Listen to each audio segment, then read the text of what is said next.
the reading, which is better? Reading. Why? Well, pacing, and if I get done and I don't understand it, what I can do, I can go back and reread it. I can't tell, hey, Prof, can you repeat the last 15 minutes? I didn't quite understand that. Can't do that, okay?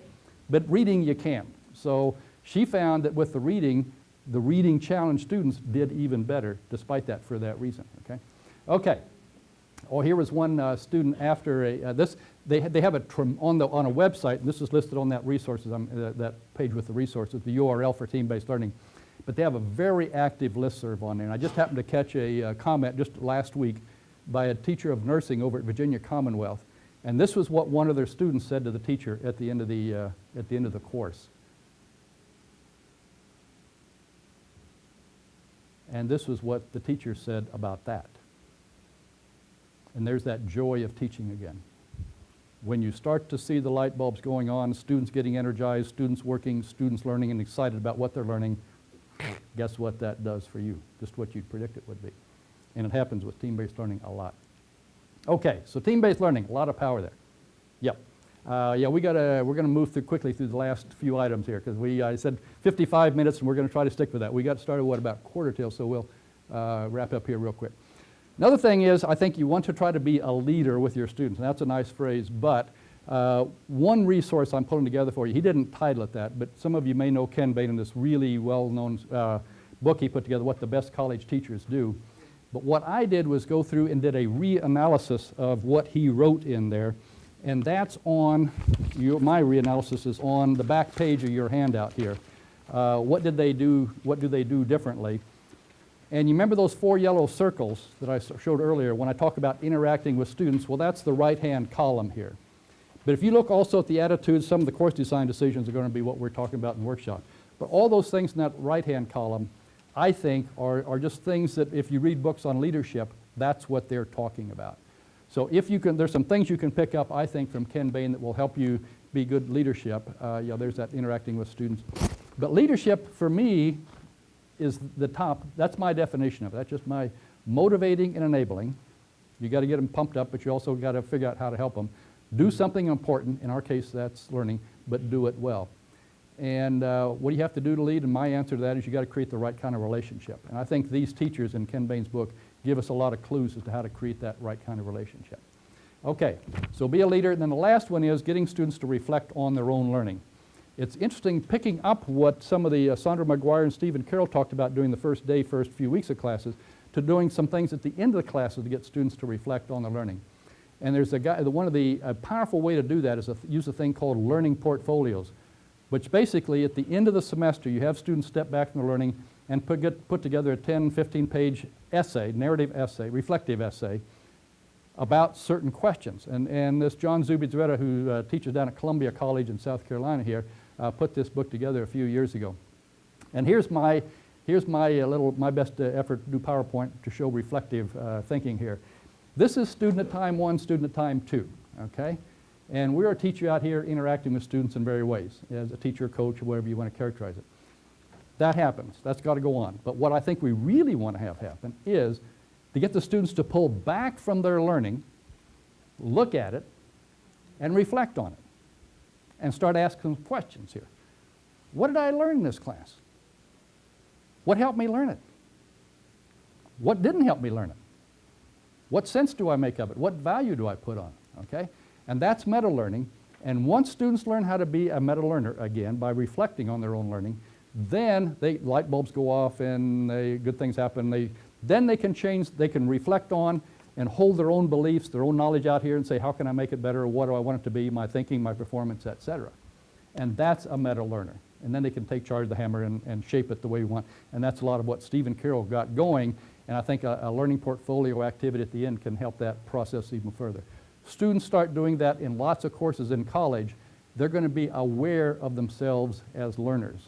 And my argument is, if we want students to be self-directed learners, they can't do that very well unless they're aware of themselves as learners. And most students are not. We need to help them become aware of themselves as learners, both by reflecting through the course, but also at the end. Okay.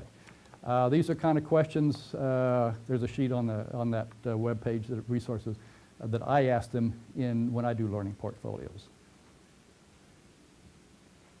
Okay, now, 5 transformative teaching practices here. Okay, if you can do these, what are they?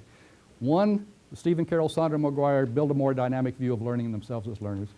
Integrated course design, get all of our course activities focused on really powerful / significant learning goals. Team-based learning, create that dialogue amongst people. Leadership, build the right kind of respecting, trusting community among students, between them and you as a teacher. And then the learning portfolios, get students to reflect on, and so forth, so forth. Now, as you try to implement, if you try to act on some of these and use them, one of the things you're going to have to do is get feedback. I'm just going to briefly mention this, then we'll wrap it up. That article I mentioned when I started this Atul Gawande, and the whole article is on that website, the guy that said, I think I just stopped learning how to get better. What prompted that whole article was when he was watching, he's a tennis player, he's watching a tennis game on TV like Wimbledon, and the TV flipped from the players over to the audience and showed the coach of one of the tennis players. And he said, Coach, that guy's the world's best player.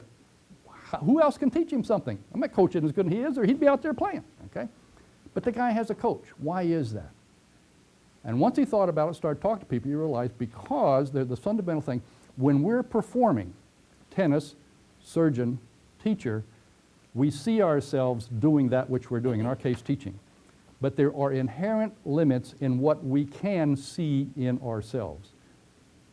Conclusion, what we need if we want to improve our performance is some perspective on our work from another set of eyes. I think I have this here. That's Atul Gawande, and his article was in the New Yorker called Our Personal Best. Top athletes, things have coaches, should you? And he got one, and as a surgeon, what he found was his performance went up dramatically. Even though he was top ranked, he was nationally ranked as a surgeon, it still got better once he started getting feedback / a coach. We too need coaches, okay? We need to see ourselves through someone else's eyes. Whose eyes? Well, one eyes is our students, and I think there's some things about focused feedback that we can learn from, and again, I've got some resources on that website about that. By having students, we list our learning goals, say, did that happen for you or not? Why or why not? List the learning activities, did they work for you or not? List the assessment, same thing, okay? We can do that. But also we can get fellow teachers to share each other, observe each other in the classroom and give feedback. But we can also have teaching specialists. These are the faculty developers around the world who's made it their business to understand teaching learning, can talk to you, can observe you, and give you feedback on yourself and help you get some ideas to get better. We start getting all 3 of those feedback, and we're going to understand ourselves in a way that we never did before. Okay, can you get better? We can if we learn new ideas and use them and get powerful forms of feedback. Okay, final thing, if you could turn to that top sheet and fill out the other 2 questions.